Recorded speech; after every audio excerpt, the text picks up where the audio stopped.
Imagine Roma no ano 82 a.C. As águias imperiais dominavam os céus, e os senadores discutiam o destino de nações inteiras no fórum. À primeira vista, a cidade parecia eterna, de mármore, glória, poder. Mas nas sombras do Aventino, nas vielas onde a pobreza se misturava com o desespero, nascia uma história que desafiaria tudo o que acreditamos saber sobre poder, vingança e redenção. Um garoto de apenas 10 anos foi vendido como escravo sexual para pagar a dívida de seu pai. Um menino condenado a ser usado, humilhado e esquecido. Esse garoto se chamava Marcus Lucius Calbus. E contra todas as probabilidades, contra o peso da corrupção e da brutalidade de Roma, esse mesmo garoto chegaria a sentar-se na cadeira mais poderosa da República. Não como vítima, não como escravo, mas como ditador, reformador, símbolo de uma Roma diferente. A pergunta é inevitável: como uma criança marcada pela degradação mais sombria se tornou o homem que transformou a República Romana? Fique até o fim, pois a Odisseia de Lúcio não é apenas a história de Roma, é a história eterna de como o sofrimento pode se tornar força, e como mesmo nas sombras mais densas a luz pode nascer. Se essa premissa já te intriga, não vá embora, o que vem a seguir é ainda mais surpreendente. À primeira vista, a cidade parecia um monumento eterno, templos de mármore refletindo a luz do sol, legiões invencíveis expandindo o domínio romano pelo Mediterrâneo, e um senado que se gabava de ser o guardião da República. Mas por trás dessa fachada gloriosa, a realidade era muito mais sombria. As lutas internas haviam dilacerado a República. As guerras civis entre Mário e Sula deixaram cicatrizes profundas, famílias destruídas, proscrições sangrentas e milhares de cidadãos mortos nas ruas. A corrupção se espalhava como uma praga, senadores comprando votos, magistrados saqueando províncias inteiras, e generais usando soldados como peças de xadrez em suas ambições pessoais. Nos bairros pobres, a situação era ainda mais desesperadora. O Aventino, com suas casas de adobe rachadas e ruas não pavimentadas, era um lugar onde a pobreza podia ser sentida em cada esquina. Ali, entre os gritos dos vendedores ambulantes e o cheiro de esgotos abertos, nasceu Marcus Lucius Calbus, no ano 92 a.C. Seu pai, Gaius Calvus, era um veterano mutilado das campanhas gaulesas, um homem que havia dado uma perna por Roma, mas mal conseguia alimentar sua família.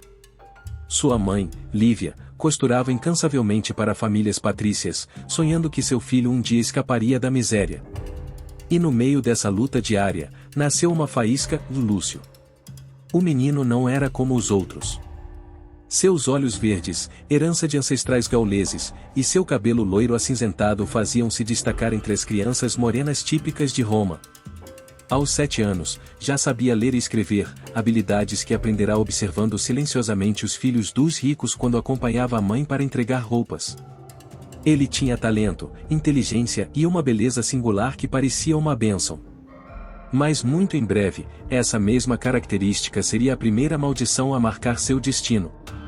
O destino de Lúcio mudou para sempre em uma manhã fria do ano 82 a.C. Seu pai, Gaius, carregava um vício que seria a ruína da família, o jogo. Em uma única noite de azar, contraiu uma dívida impagável com um dos homens mais ricos e impiedosos de Roma, Marcus Crasso. O magnata não era conhecido por sua clemência, e em seu mundo, dívidas eram pagas com sangue, com terra ou com vidas. Quando os cobradores chegaram à humilde casa no Aventino, não procuravam moedas. Queriam algo mais valioso. Entre gritos e súplicas, Gaius, mutilado e impotente, foi obrigado a entregar o único que ainda possuía, seu próprio filho de 10 anos. O menino de olhos verdes e cabelos acinzentados seria a garantia ou da dívida. Uma garantia que todos sabiam que jamais seria devolvida. A cena ficou gravada na memória de Lúcio como uma ferida aberta. Sua mãe, Lívia, o abraçava desesperadamente, lágrimas escorrendo pelo rosto enquanto tentava arrancá-lo das mãos dos cobradores. "Mamãe, eu voltarei", conseguiu sussurrar Lúcio, com uma maturidade impossível para sua idade. Foi a última vez que se viriam por mais de uma década. Naquele dia, uma criança inocente deixou para trás o calor de seu lar para ser arrastada para o coração mais sombrio de Roma. Ele ainda não sabia, mas estava entrando em uma prisão dourada de mármore e riquezas, onde a dignidade humana valia menos que o preço de uma taça de vinho. E ali começaria seu inferno. A casa de Marcus Crasso no Palatino era um palácio. Mármore de Carrara nos corredores, afrescos que narravam feitos heróicos, jardins perfumados com rosas de Damasco. Para qualquer romano, aquilo era símbolo de poder e luxo. Mas para Lúcio, aquela beleza não passava de uma prisão disfarçada de ouro. Ele foi entregue a Quinto Hortêncio, o supervisor de escravos de Crasso, um homem corpulento, com cicatrizes no rosto e um caráter que impunha terror. Falava pouco, mas batia muito. Na primeira noite, trancado em um porão úmido junto a outras crianças capturadas, Lúcio compreendeu que sua vida anterior havia acabado. Ali, ele não era filho, não era cidadão. Era mercadoria. Os outros escravos sussurraram-lhe a cruel realidade: alguns seriam servos na cozinha, outros gladiadores, mas Lúcio, por sua beleza singular, estava destinado a algo muito pior. Crasso era célebre entre a elite por organizar festas secretas onde os homens mais poderosos de Roma saciavam seus vícios mais sombrios. E Lúcio seria preparado para se tornar um objeto de prazer. Os dias se transformaram em semanas de treinamento em obediência. Ele aprendeu a ficar em silêncio quando queria gritar, a sorrir quando sua alma se partia, a ser invisível quando não era necessário. E quando chegou a hora dessas festas privadas, ele conheceu o verdadeiro rosto da corrupção romana, de senadores, cônsules e patrícios que durante o dia pregavam virtude no fórum, à noite se entregavam à degradação mais vil. Lúcio sofreu horrores inimagináveis. Mas no meio daquele inferno, havia algo que o salvou, sua mente. Cada vez que o quebravam fisicamente, ele se lembrava das histórias que seu pai contava sobre heróis como Catão e Cipião. Repetia para si mesmo que a dignidade podia resistir, mesmo no canto mais escuro. Ali, no porão de Crasso, um menino escravo começou a forjar o espírito de um futuro líder. No meio daquele inferno, Lúcio descobriu algo que mudaria seu destino: a verdadeira força não estava nos músculos nem nas correntes, estava na informação. Ele tinha apenas 12 anos quando começou a compreender isso. Durante as intermináveis festas de Crasso, enquanto os poderosos o tratavam como um objeto, ele ouvia. Fingia submissão, mas por trás de seus olhos verdes registrava cada palavra. Sabia que os romanos, embriagados pelo vinho e pela arrogância, confiavam seus segredos mais obscuros quando acreditavam que ninguém os escutava. Lúcio memorizava tudo: qual senador conspirava contra outro, qual cônsul tinha dívidas ocultas, qual patrício escondia amantes ou negócios obscuros. Tinha uma memória prodigiosa. Cada detalhe ficava gravado em sua mente como uma inscrição em pedra. Sem que eles soubessem, um menino escravo estava se tornando o depositário dos segredos mais perigosos de Roma. Mas ele não se limitou a observar. Também começou a estudar seus captores, seus gestos, suas fraquezas, seus medos. Descobriu que Crasso temia mais a pobreza do que a morte, que o senador Clódio chorava secretamente por um amor perdido, que o cônsul Lúculo tremia ao ouvir certos nomes proibidos. Onde outras crianças se teriam afundado no desespero, Lúcio via padrões, vulnerabilidades, armas invisíveis. E, pouco a pouco, começou a se transformar. Ainda era um escravo, ainda vivia em correntes, mas sua mente já era livre. Em silêncio, sem que ninguém percebesse, Lúcio começava a construir um arsenal muito mais poderoso do que as espadas das legiões e o conhecimento. E ele sabia que, no momento certo, seria sua chave para escapar e se vingar. Lúcio tinha apenas 12 anos quando um encontro inesperado alterou o rumo de seu destino. Durante uma das festas suntuosas de Crasso, apareceu um convidado especial, um jovem orador que começava a se destacar nos tribunais romanos. Seu nome era Marco Túlio Cícero. Ao contrário dos outros, Cícero não participava dos excessos. Observava em silêncio, desconfortável, como se a corrupção à sua volta lhe causasse repulsa. Naquela noite, Lúcio foi designado para servir vinho à mesa principal. Enquanto preenchia a taça de Cícero, seus olhares se cruzaram. O orador viu algo que o perturbou: não era o olhar vazio de um escravo quebrado, mas a faísca de uma inteligência feroz, escondida atrás de uma máscara de submissão. Intrigado, Cícero chamou-o discretamente quando a festa terminou: você sabe ler, rapaz? Lúcio assentiu. E escrever? Outro assentimento. O orador olhou-o seriamente, medindo suas palavras.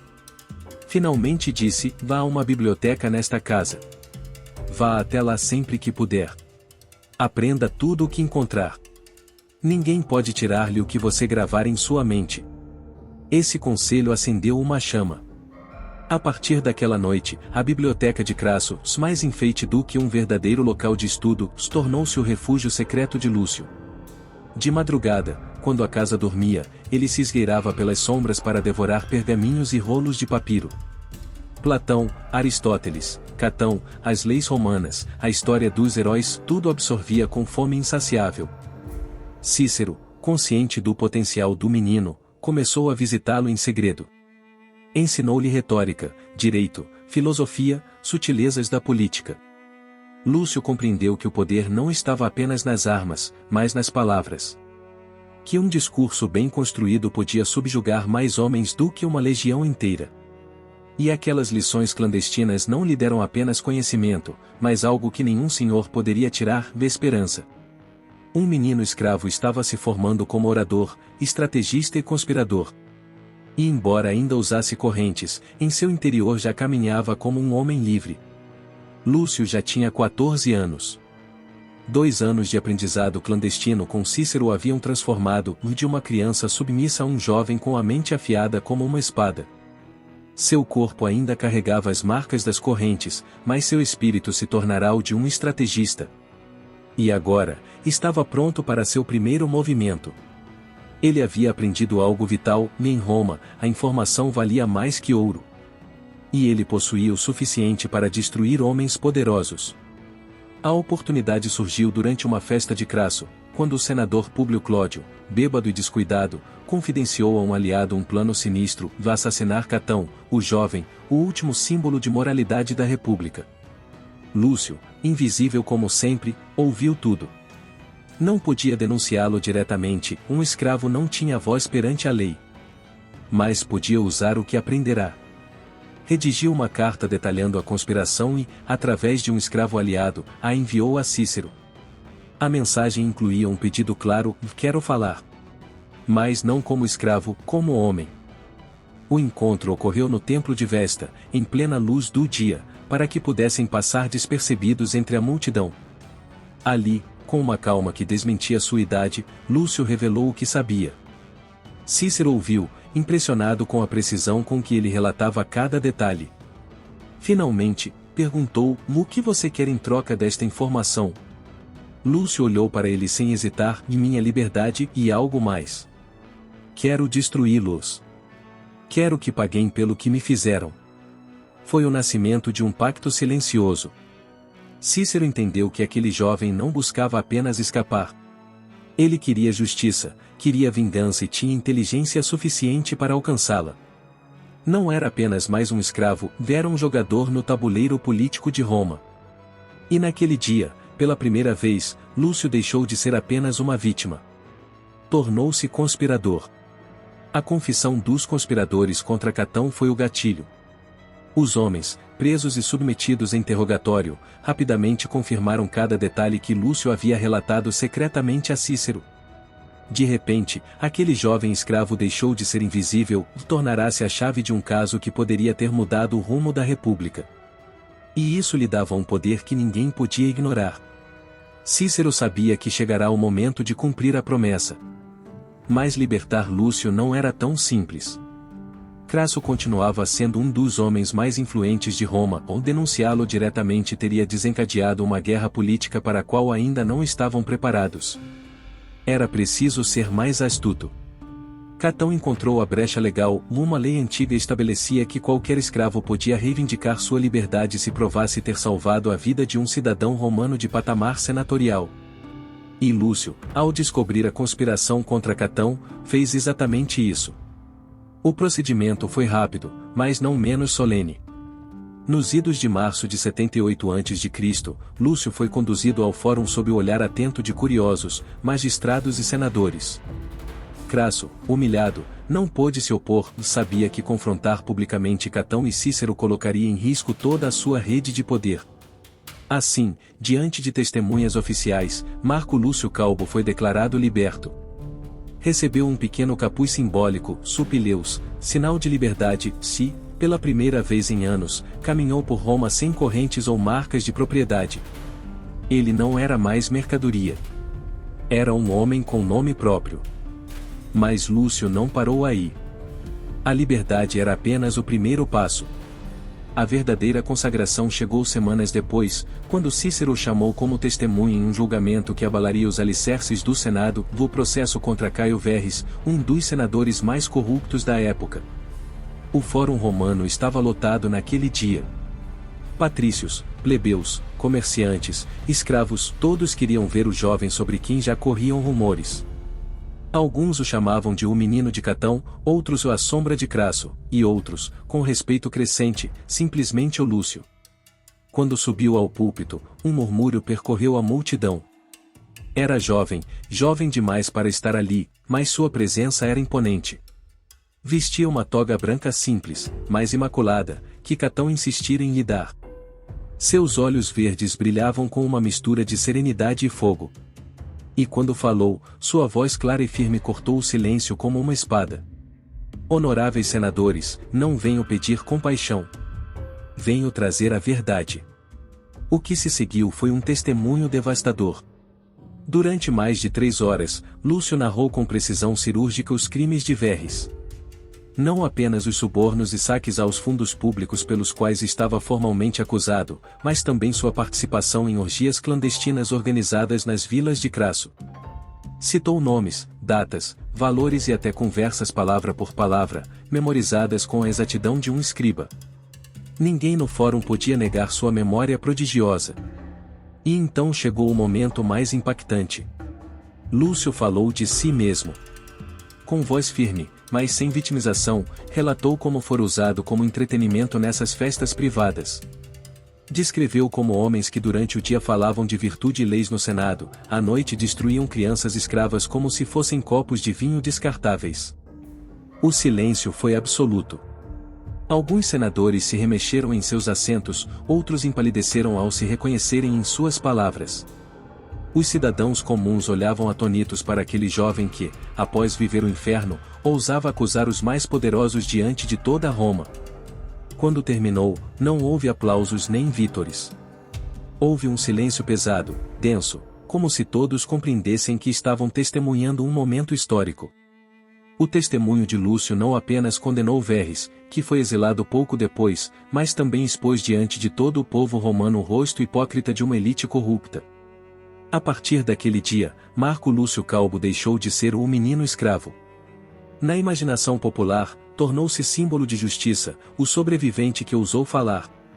Mercados, ruas e até banhos públicos repetiam seu nome, Lúcio, o garoto que enfrentou o Senado.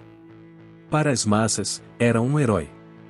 Para os patrícios, um perigo. E para Crasso, uma ameaça que ele não podia mais controlar. O julgamento contra Verres foi apenas o começo. A voz de Lúcio tornou-se uma adaga invisível cravada no coração da aristocracia corrupta. E entre todas as sombras que tremiam em Roma, havia uma maior, mais perigosa, Marco Licínio Crasso, o homem que comprará sua infância como se fosse um cavalo, o homem que o lançara ao inferno. Agora, aquele mesmo jovem que ele achava destruído estava desmantelando seu império por dentro. Crasso tentou resistir. Por um tempo, fingiu indiferença, convencido de que a tempestade passaria. Mas Lúcio não era uma tempestade passageira, era um incêndio que se espalhava rapidamente, alimentado pela raiva do povo e pelo engenho de Cícero.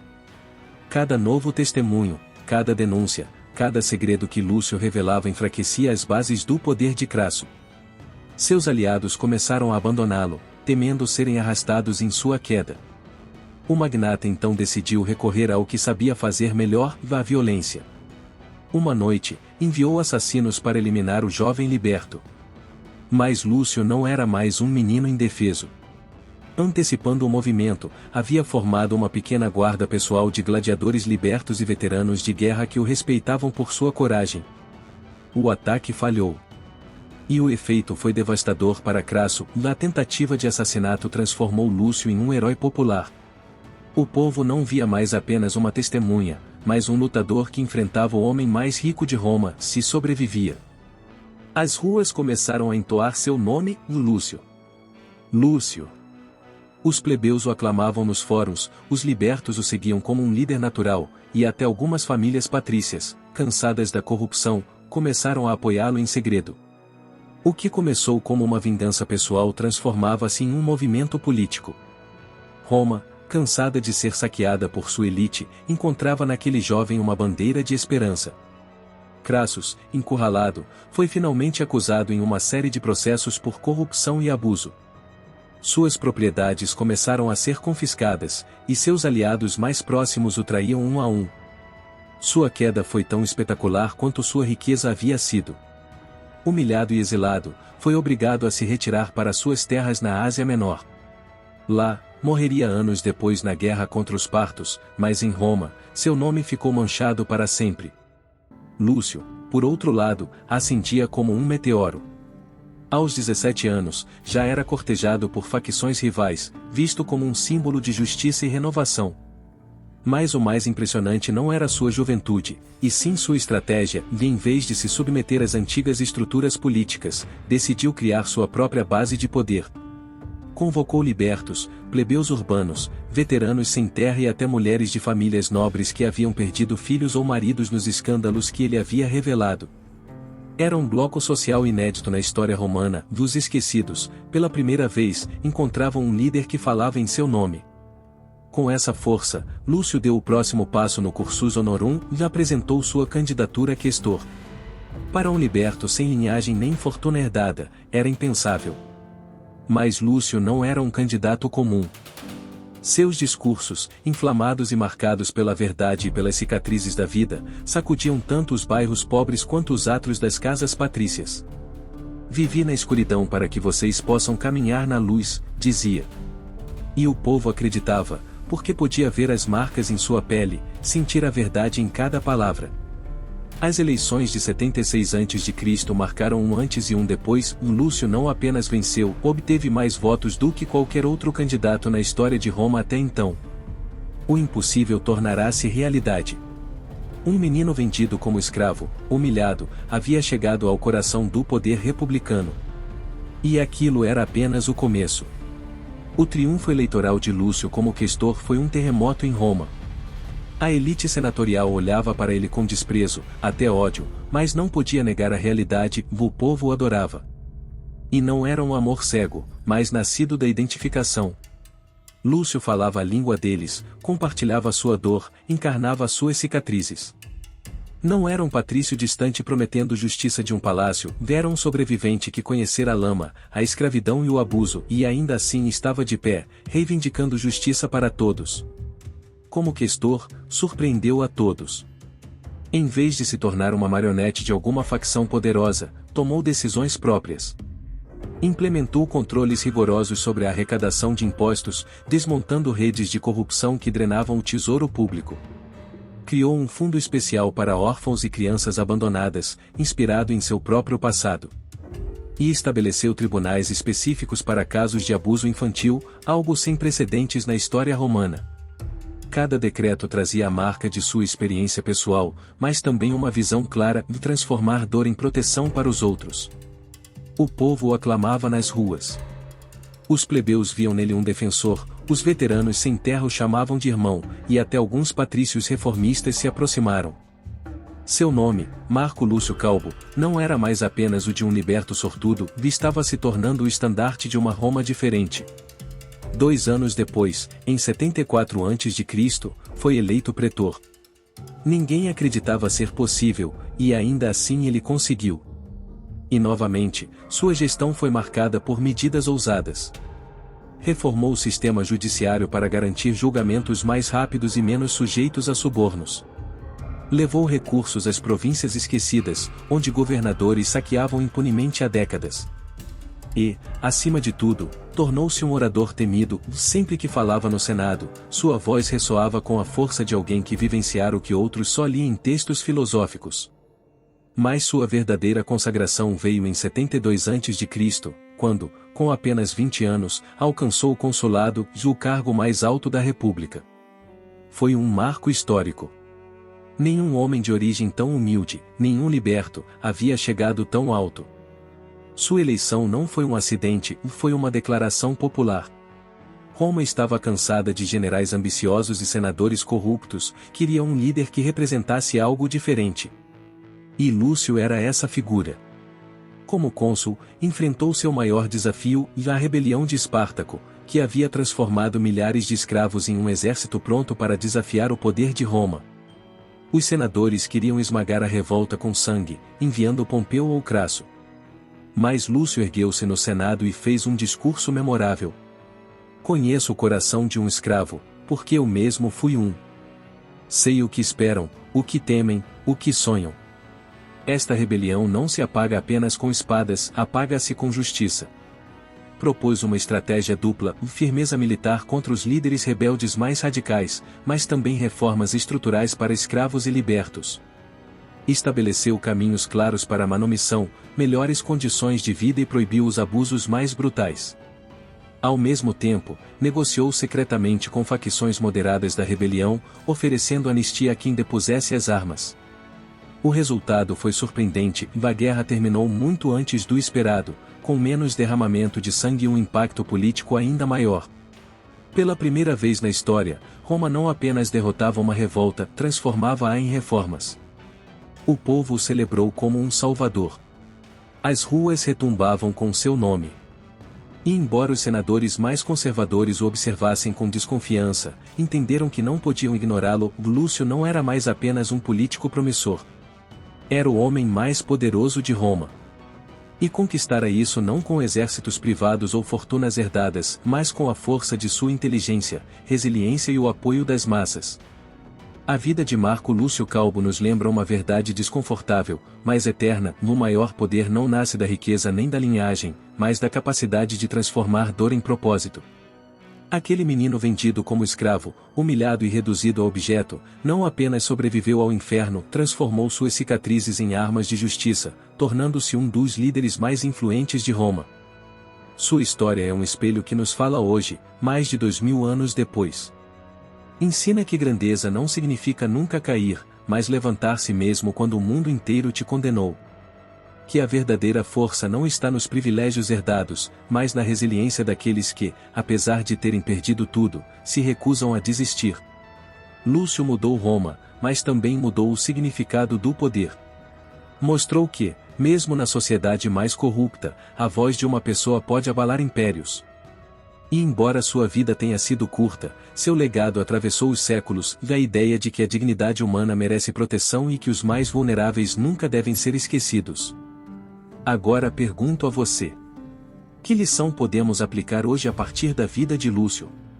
Você acredita que um único indivíduo ainda pode desafiar sistemas inteiros de corrupção e abuso? Deixe sua opinião nos comentários, compartilhe este vídeo se a história de Lúcio te emocionou, e não se esqueça de se inscrever para mais relatos que revelam as luzes e sombras da história humana. Porque, como nos ensina Lúcio, não importa quão sombria seja sua origem, sempre existe a possibilidade de transformar a dor em grandeza.